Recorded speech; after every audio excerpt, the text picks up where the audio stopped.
नमस्कार जय जगन्नाथ। आसतु जानिबा कन्या राशि व्यक्तिंकर अगस्ट मंथ केमिति रहिबो।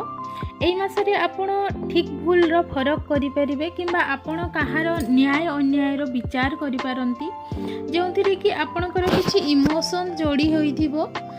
कर्म क्षेत्र रे हो किंबा पारिवारिक क्षेत्र रे हो कामर बोझ फील करिवे, साहाय्य लोडिबे। से समय को टिके परिश्रम करी पार करि पारिले लाइफ रे स्टेबिलिटी आसीबो। कौनसी प्रकार बिजनेस आरंभ करि पारंती। जो माने जॉब करूचंती से माने प्रमोशन पाई पारंती। मनी को अधिक गुरुत्व दे पारंती। एमिति करंतु नाही। ओवरऑल एई मासरे आपण करिथिबा किछि इन्वेस्टमेंट नहले कौनसी भी कामर रिजल्ट को अपेक्षा करि पारंती, जोंथिरे कि आपण गोटे भलो रिजल्ट पाइबे। वीडियो भल लगी लाइक शेयर सब्सक्राइब करदेवे। रहुची नमस्कार जय जगन्नाथ। Bye bye.